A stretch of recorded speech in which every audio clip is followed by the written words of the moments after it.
Varias personas me han pedido que haga este videíto para explicar en la labor pedagógica que hacemos desde esta curul las implicaciones que tiene el hundimiento de la ley de financiamiento y de qué se trata esto que acaba de pasar en el Congreso de la República y en el país. Hace cerca de un mes, tal vez un poquito más, se hundió también aquí en este Congreso por falta de discusión, es decir, por vencimiento de términos, el proyecto que el gobierno radicó con el presupuesto general de la Nación para el año 2025. Un presupuesto de 523 billones de pesos que es muy ajustado para el desarrollo del programa de gobierno o del Plan Nacional de Desarrollo, porque es un presupuesto inflexible la mayoría de esa plata. De esos 523 billones de pesos, 112 billones de pesos van para el pago de la deuda, de los cuales 59 billones son solo intereses, como 82 billones de pesos para el Sistema General de Participaciones, que es lo que se transfiere a los municipios y las gobernaciones. Eso es inflexible, solo se puede usar para eso. 66 billones de pesos para pago de pensiones, 60 billones de pesos para pago de personal, 42 billones de pesos para aseguramiento en salud, más 17 billones para el POMAC, que es el sistema de salud de los maestros, 18 billones de pesos de rentas de destinación específica que por lo general van a salud, para fiscales también que van al ICBF, al SENA, destinación específica. Más de 15 billones de adquisición de bienes y servicios, bueno, casi toda la plata comprometida e inflexible, plata que no se podrá usar en los programas de inversión del Plan Nacional de Desarrollo que propuso el presente gobierno. De esos 523 billones de pesos realmente para inversión, solo le quedan al gobierno cerca de 12 billones de pesos. Eso es muy poquitico para la cantidad de necesidades y de programas que ha propuesto el gobierno y de necesidades que tiene el pueblo colombiano después de 200 años de desigualdades, de deuda en la política social, de inversión social muy baja, entre otros. Bueno, pues por esa razón se propone la ley de financiamiento que pretendía aumentar los recursos que tendría disponibles el gobierno para poder invertir, aumentarlos a través de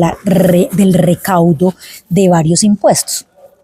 Dentro de esos impuestos que han dicho que eran para gravar a la clase menos favorecida, pues es absolutamente falso. Quiero contarles, por ejemplo, que se grababa las apuestas en línea, los juegos electrónicos y los juegos de azar que se hacen vía virtual, que tienen ganancias por más de 450.000 millones de pesos y no pagan impuestos. Son como 45 billones de pesos de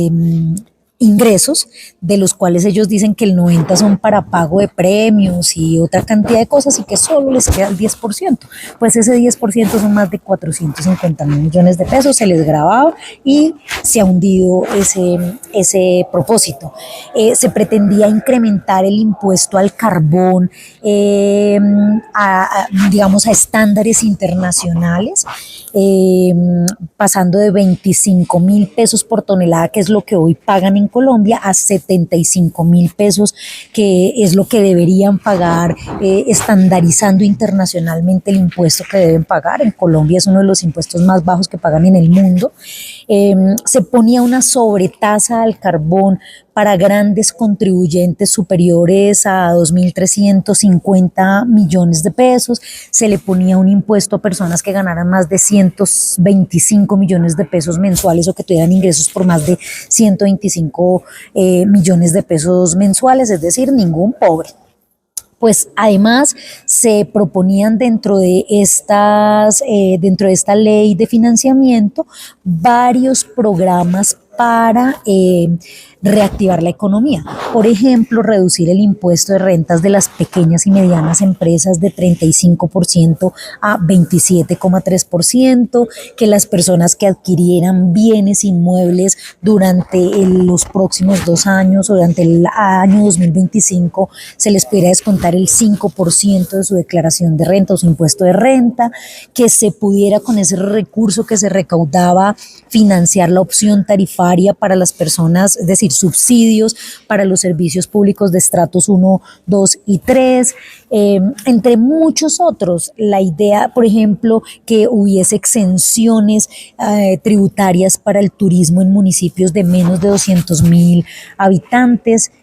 Todo esto era con un noble propósito de reactivar la economía, seguirla reactivando porque la economía viene comportándose de manera muy positiva, pero esto era un impulso a seguir oxigenando la economía colombiana, sobre todo en los sectores en donde hoy hay ya un startazo, un impulso económico como por ejemplo el turismo, pequeña y mediana empresa, poderla reactivar,